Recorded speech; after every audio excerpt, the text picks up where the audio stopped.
Hi everybody, so literally I'm going to show you how I manage my leads, what I do, and the process that I sort of take. Because when you're when you're actually connecting with people and people are inboxing you, or um, depending on if you've used the pull or the push method, which I talk about in the Traffic Accelerator program in more detail.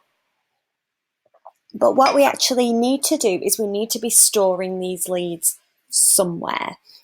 Because if we're not storing our leads somewhere, then how do we know who we contacted? We could go back through our Facebook, but then, we don't really know if someone is an urgent, follow up, or if, we should follow up with somebody later. You're going to have all this mess.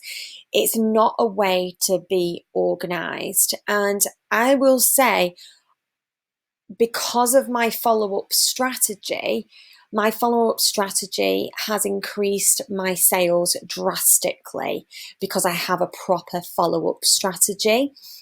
If you don't have a follow up strategy, you're in that sort of danger of missing leads, and it's not very productive. It's not a great way to work. And if you're just going to be really sort of like ditzy about it and not really bothered, then chances are you're probably not going to get the best results from this. And if you think of it a bit like if you were running Facebook ads, in Facebook ads, they teach you a technique called retargeting. So you retarget the people that have already looked at or engaged with an ad of yours. So if you're going to use exactly the same strategy as that, but not pay for ads, we need to have a strategy which is a follow-up strategy. So I use 2 or 3 different sort of tools depending on what I'm doing.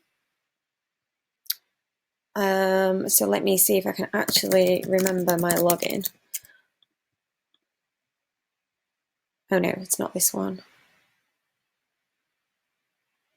No. So what happens when you have so many?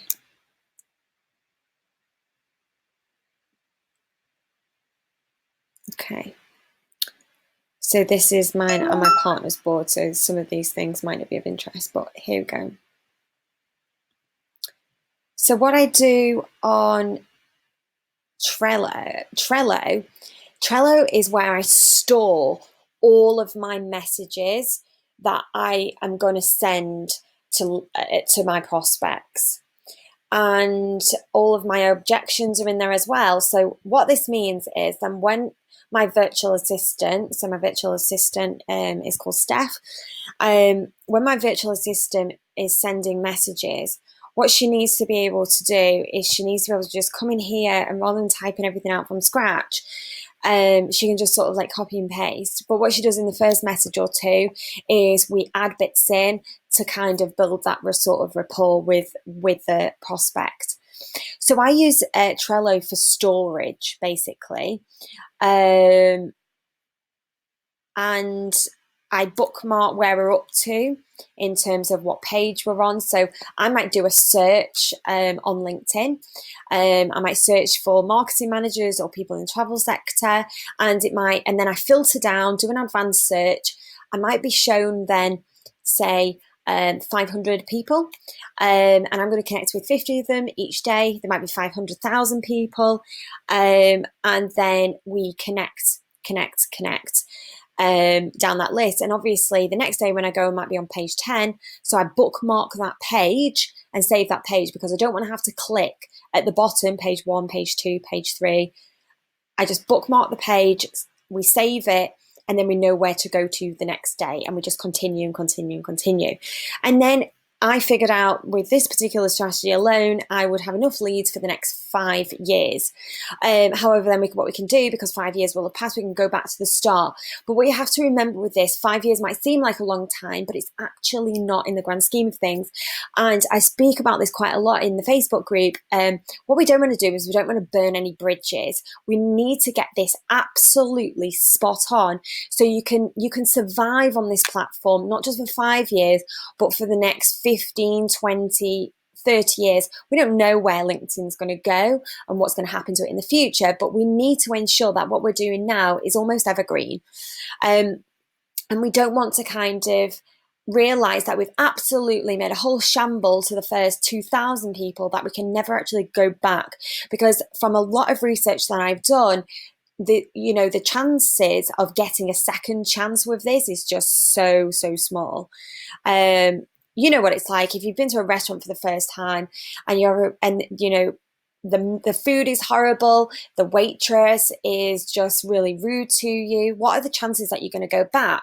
There's a very small percentage that you may return, but there's an even bigger chance that you won't. And you have to look at it that your prospects are exactly the same as this. So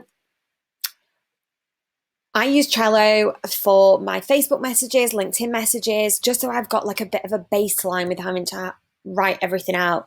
And then I put any objections in there. And what I do, the more objections that I find, I add them into this platform. And then we can discuss. I can discuss it with my virtual assistant. You can discuss it with your team. Why are we getting these objections? What can we do to eliminate these objections? Can we add more of this information into the pitch so it breaks down those negative beliefs around your product and so forth? So I use Trello as my storage base, I guess, if you will.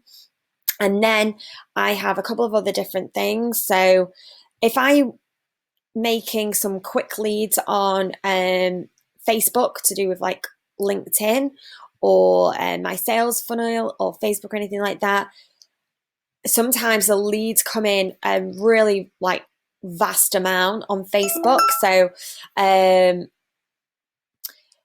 actually find that send 50 odd leads per day, is a minimum of what I get on Facebook. What I don't want to be doing is, using a platform that's quite complex and time consuming to add all those people's details in. So because of that, I use Wunderlist. This is called Wunderlist. And literally you can just add lists. So if somebody on Facebook that I chat to, so John Jones, this is just an example, I put them in there. And then what I can do in here, I can set reminders to chat to them. I can add just a few bullet points of what we spoke about to remind them.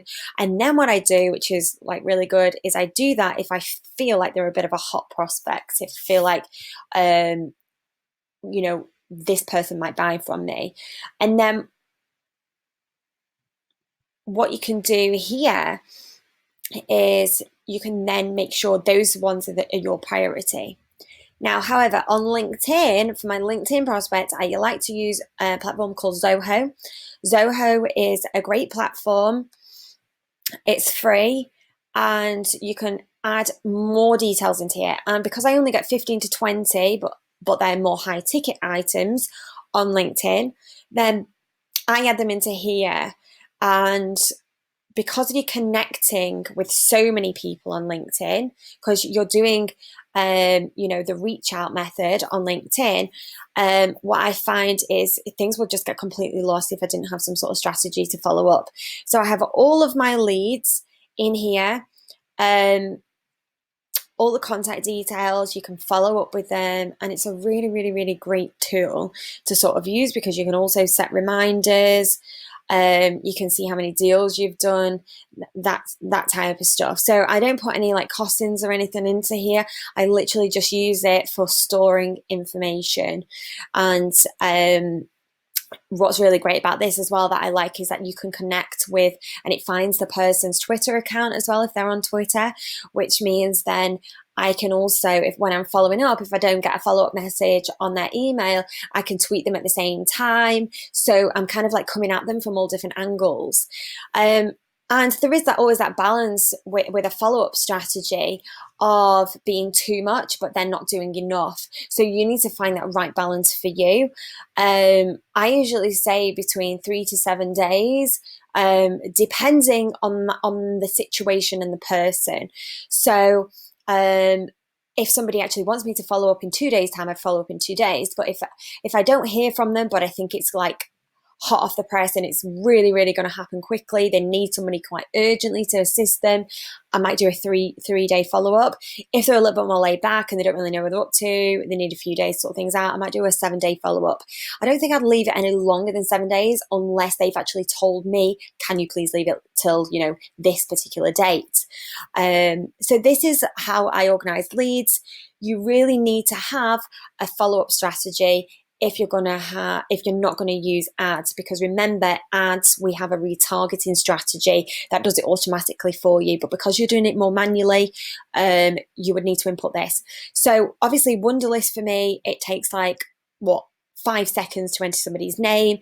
It's really quick, it's really easy to use.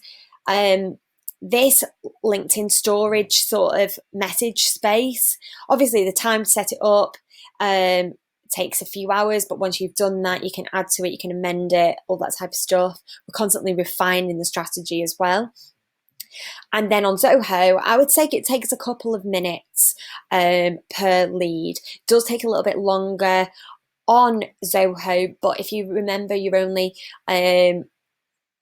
getting a much smaller amount of leads. I spend no more than really 30 minutes on Zoho per day.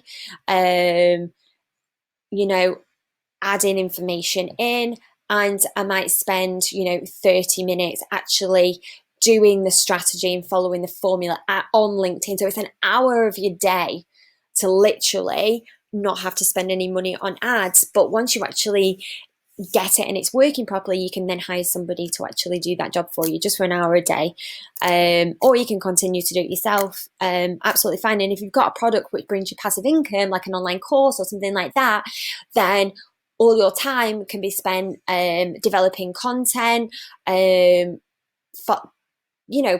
relationships with prospects, or spending time with your family. It's entirely up to you.